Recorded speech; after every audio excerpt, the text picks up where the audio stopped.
Chandu the Magician.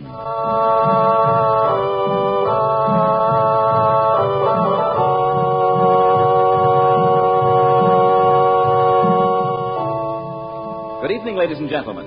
The makers of White King Granulated Soap present for your enjoyment tonight and every weekday evening at this time, Chandu the Magician. Listen, and you will travel to strange lands. You will thrill to high adventure, romance, mystery. The magic of Cairo and Baghdad in the East with their strange secrets and mysterious ways will hold you spellbound as our story unfolds. You will come to love this drama as it is played against a backdrop of oriental color and intrigue. And just as you will like our story, so will you like the soap we make. White King Granulated Soap. It is so easy on hands that thousands and thousands of ladies say it's just like magic. There are many tales told on the radio, but only one, Chandu. There are many soaps on your grocer's counters, but none like White King. You will love White King Granulated Soap. And when you buy White King tomorrow, save the box top and tell your friends to save White King box tops too. Now, let the play begin.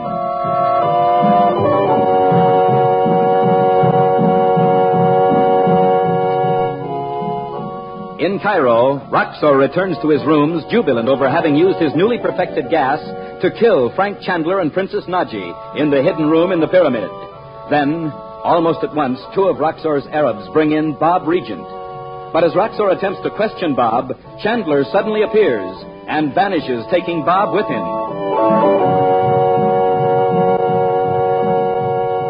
Now, a few moments later, Chandler and Bob have come into the drawing room of Naji's house. It is long after midnight. Chandu the Magician. I don't get this. I thought we were going to the hotel. After what happened tonight, we decided to come back here. You'll have the room you had when we first came here to stay. Oh. Well, for Pete's sake, why aren't you and Betty more excited? You act like nothing had happened at all. Here I've been dragged all over town, and Roxor told me Uncle Frank was dead. A slight exaggeration. Where's Naji? Is she okay, too? Of course she is. She'll be down pretty soon, and you'll see. But I don't... Want me to tell you why we weren't all wringing our hands when you and Uncle Frank walked in? I sure do. I feel like the prodigal son fell backwards. We saw you, that's why. Huh? In the Crystal, silly, at the hotel. Uncle Frank and Naji just come back from the pyramid. When you didn't come in with them. Oh, you should have seen Uncle Frank. I did see him. Thanks, chum. Don't mention it. I don't mean that, Bob. Oh, I know what you mean, Beth. Look, Mom, you didn't think I'd done some dumb thing like going back up to the pyramid, did you? Let's not talk about it anymore. It's late, and it's time for bed. Oh, I'm not sleepy. How could I be? Gosh, I was just standing there looking up the road when boom, those two guys showed up and grabbed me. We'll talk it over in the morning, dear. Oh, let's not go to bed yet, Mother. We don't even know how Uncle Frank and Naji got out of that place, under the pyramid. Roxor said he broke a tube of poison gas or something all over the floor. He was so furious he didn't know what he was doing, Bob. There were two small tubes lying there among the chemical apparatus, and he picked up one and he smashed it on the floor just as he went out. Holy Moses, you must have worked fast. Well, what happened? Nothing. Nothing? A little cloud of white smoke came up, that was all. See, Bob? He magicked it. Not at all, Betty. Roxor got the wrong tube. But then, if the other one was full of poison gas, too, somebody else might happen on those rooms just as we did. Or worse still, Roxor might get his chance to use it and kill a whole bunch of people. He won't. Nadia and I brought it away with us. Oh, Frank, why? Where is it? In a good, safe place, sealed up tight. Jeepers, where? What do you think Nadia's been doing all this time? She told me she was going to change her dress. Well, she didn't want to upset you, Don. She's really gone down to the big room she calls the crypt, under the house, to put that tube away. And the formula, too. So, for the moment, that's that. Well, I don't see what good it did to take the tube of that stuff. Roxor can make more. Not without the formula. It was in the room, too. He left it in the one place he thought nobody'd look.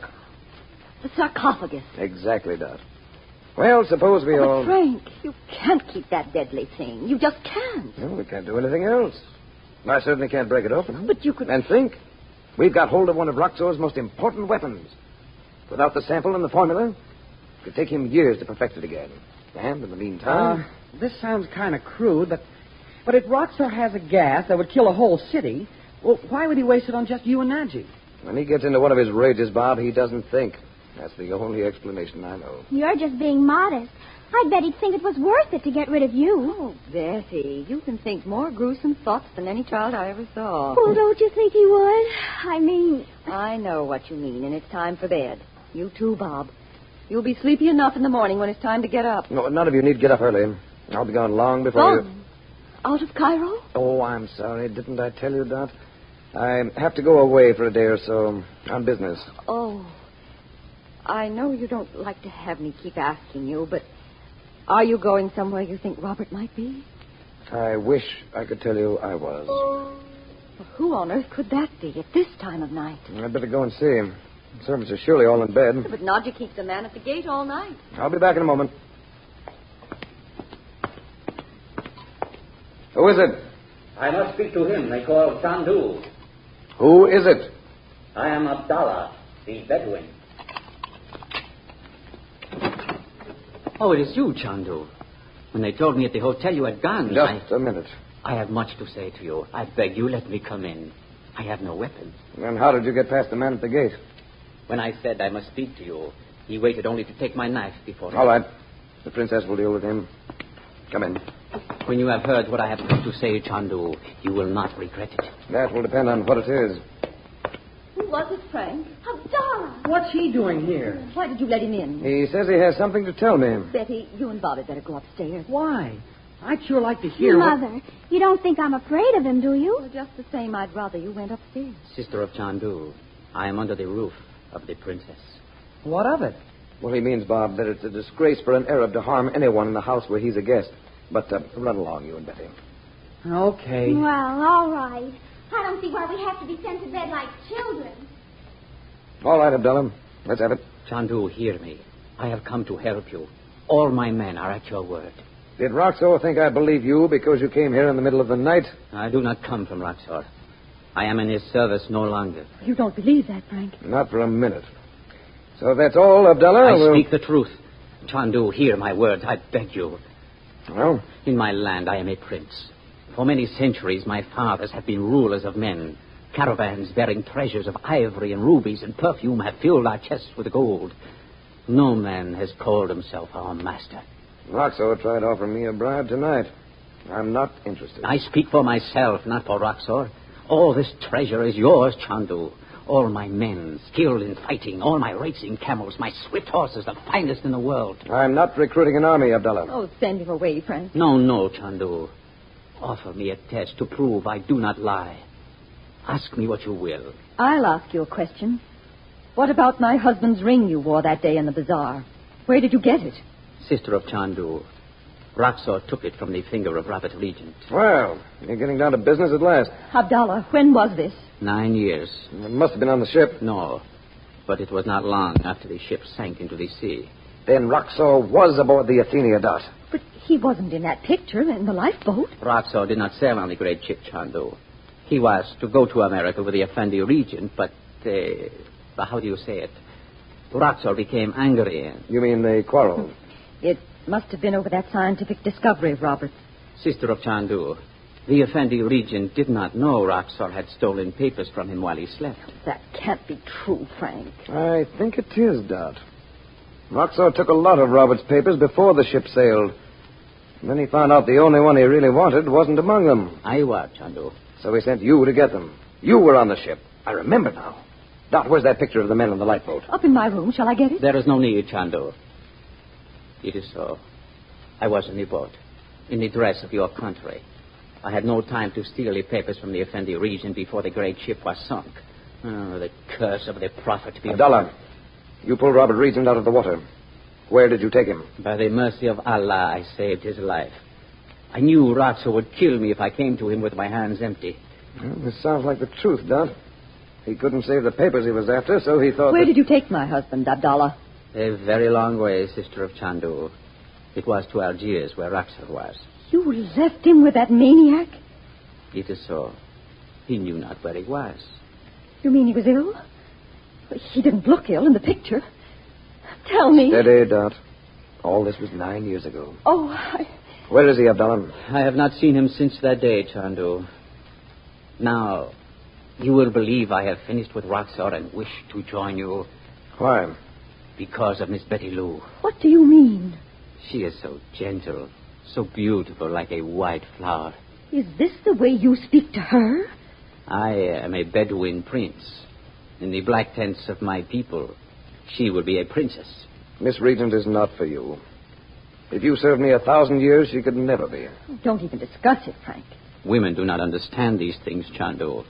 Men should decide them, is it not so? My sister's answer and mine are the same, Abdullah. No. Bismillah. But I may change your answer if Allah wills. No. So be it. But I will still serve you, Chandu. Do you doubt me now? Well, I'll make you a bargain, Abdullah. On the word of a Bedouin, I will keep it. Suppose I said to you, you may join me if you'll find out for me where Roxor's headquarters is. That no man knows. Some of his agents must know. Well, what do you say? I can only say I will do what I can. You will learn I am to be trusted. If you find out where this place is, send me a letter addressed to Shepherd's Hotel. And I am to see Miss Betty Lou before I go? No, Abdallah. She's not to know anything about this. You'll have to understand that, Abdullah. It's final. Bismillah. Sister of Chandu, may your days be filled with happiness. Goodbye, Abdallah. Abdullah, fi aman illah. Allah.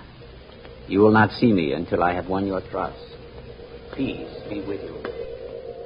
Summons. I should get this message before he goes. Wait, Abdullah, wait. We can't be out of the house already. Abdullah!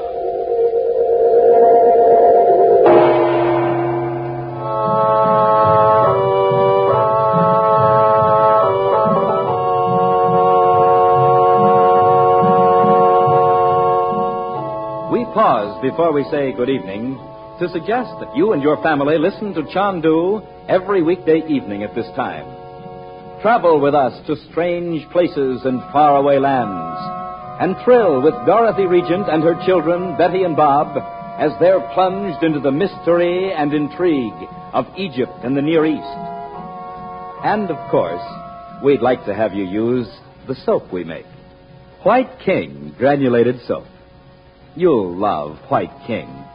Anything that can be washed, and I mean anything, may be washed with White King, with safety to fabrics, safety for colors, kindness to your lovely hands, the only hands you'll ever have. So on your radio, remember Chandu the Magician every weekday evening at this time.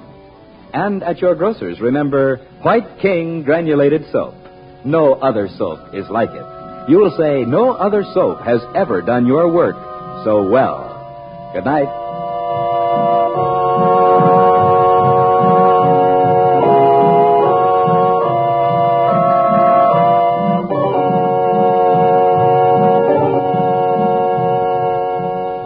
Chandu the Magician is presented for your enjoyment every weekday evening.